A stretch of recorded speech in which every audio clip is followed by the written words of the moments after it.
What is God? Okay, so a lot of people think God is, quite in the biblical sense, a guy sitting up on a cloud who controls the universe, frankly, and has created all life. But my definition of God is not like that. I don't believe God is a person or entity. God is just another form of energy. Well, actually, is energy. Himself, well, not even himself, itself.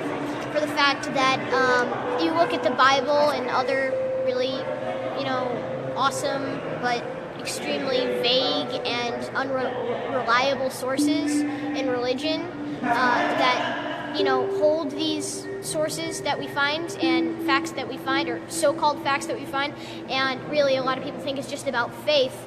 But if you relate the Bible to quantum physics and apply most of the laws actually in less of a figurative sense, but more of a literal sense, and replace it with things like the universe, you'll eventually find out that it explains in-depth quantum physics and astrophysics, experiments and theories. Well, maybe not theories, because maybe now they're proven. Who knows? Maybe the Bible isn't a story of something that happened on Earth, but maybe a story of how our universe began. For the fact that, honestly, I don't really buy into the literal biblical sense, like, God is literally a guy who looks like us, who sits up in an alternate realm that's in our clouds and, watches over all of us. But I guess you could say that he's an energy form that created all, and is everywhere and nowhere at the same time. God, or energy, lives within us, through us, and is us, frankly. So you said what? That God is the energy that is in us, created us, and is us. Is that your definition? Yep. I don't want to put words in your mouth. Sort of, yeah. God is energy. That's my thing. And I mean, like, you look at dimensional theory, and eventually we have, a singularity at the beginning of the universe that is energy. And then, eventually that begins to slow down in vibration due to entropy or some other law of that sort. And then, first you get photonic light, and then that slows down, and then we get matter, and then that slows down. And then who else knows what comes next? We have gravity, and then we have time, all coming in at one sense. And I mean, does that sound like origin story to you? It kind of does a little bit to me, but, maybe that's just a coincidence. Maybe these philosophers, or unreliable monks we call them, that lived up in the mountains and wrote this weird book that doesn't have any factual evidence behind it, maybe they were quantum physicists ahead of their time, and maybe they're just trying to tell people, who lived a crazy long time ago, that there is an entire new quantum world out there. But, education wasn't too good back then, so I guess they had to simplify intense quantum physics to something that a 5-year-old could understand. Thus the Bible, right? So you're saying people who believe in the Bible as written, as the Bible conventionally, are kind of like 5-year-olds? Well, 500 years ago? No, sorry, 1,000 years ago, probably. But more of, like, I'm saying, maybe in the sense of not really, like, I honestly don't want to insult anybody, but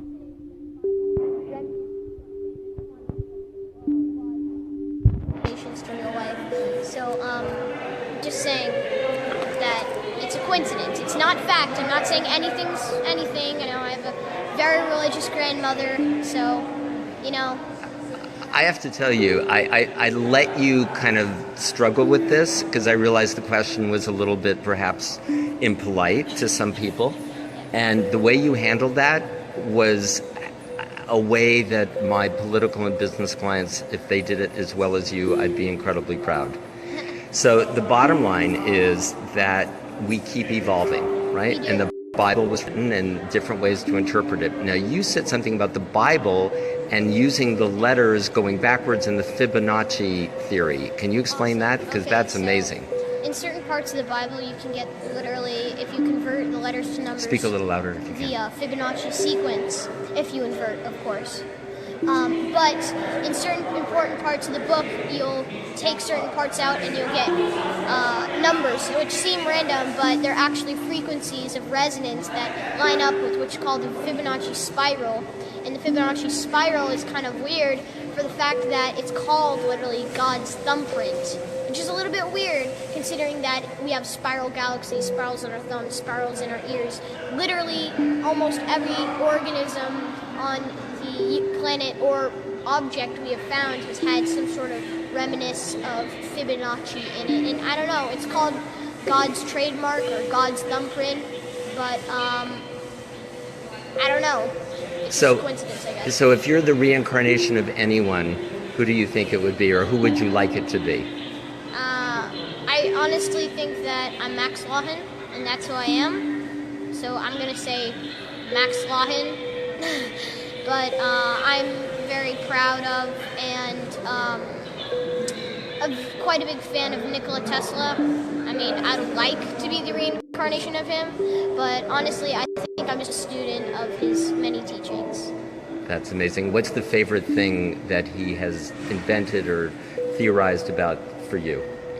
Honestly, I really like his work with electrostatic pulses, when he harnessed Tesla coil powers and used it to wirelessly transfer energy through people, around people, and how he could light himself on fire but not be hurt by it, and that was pretty crazy. So I really like that. That's very cool. So just a couple more questions. You're extraordinarily inspiring, and I agree with you on your definition of God, and wrote a children's book that basically says that.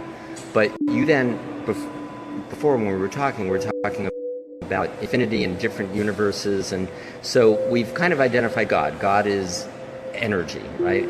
All the energy in the universe, that's God. It's not a guy in the sky, it's energy. Energy isn't something that you just have. Energy is all and can't be. Not all the energy in the universe, it's energy. Energy happens to consume the entire universe and every other parallel dimension or universe that can ever exist in our dimensional reality, but... Are there other universes? Are there other dimensional realities? Dimensional realities? I'm not sure if we can prove that yet, but we do know that there are other dimensions. Okay, how do you know that? Well, there's an infinite number of numbers, which means there's an infinite number of frequencies that we can calculate. And if there's an infinite number of frequencies that we can calculate, that means there's an infinite number of frequencies that mass can take. And if mass can take an infinite number of frequencies, there must be an infinite number of dimensions. Or if you're one of those string theory guys, there's 10. Or if you're an M theory guy, you say it's 11 dimensions. But as of right now, I'm beginning to question string theory and M theory for the fact that I believe that there are more, mathematical dimensions. Yes, I'm actually quite aware of that. But then again, imagine we're looking at this from a fourth dimensional perspective, we can always go up one dimension from there. We can't say that there's a limitation. In other words, we know that there's dimensions below us, but we've never even gone into negative dimensions even. And to even contemplate the fact that if we were at the top of the dimensional scale, there'll have to be something above us. In other words, if you're at the top of a dimensional scale, we have to have some sort of limitations, right? Everything does. And if that has limitations, then it opens up an entire new set of dimensions. And then, what happens when they're at the top, and then they're at the top, and continuing on and on forever, I guess. Are there multiple universes, or is this the only universe? Yes, every time an electron moves an atometer, or less than an atometer, a millionth, 100 millionth, an infinite googolplex of an atometer around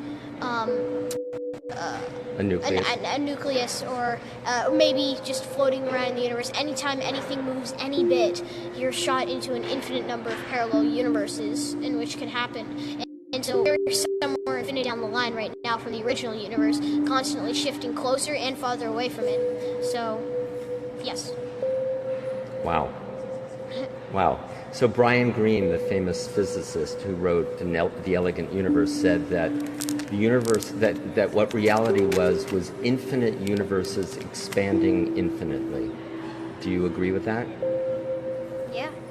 And if in fact there are infinite dimensions and infinite universes, is it possible that someone named Max and someone named Richard are having this very same conversation in some other dimension?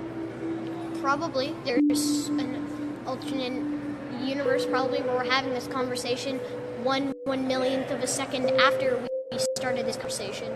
So, yeah, I'm probably guessing. Why not simultaneously? Well, I suppose something has to be different. Maybe that person walking over there wouldn't be walking, or maybe he's walking 1 millionth of a second faster than he would in the other universe.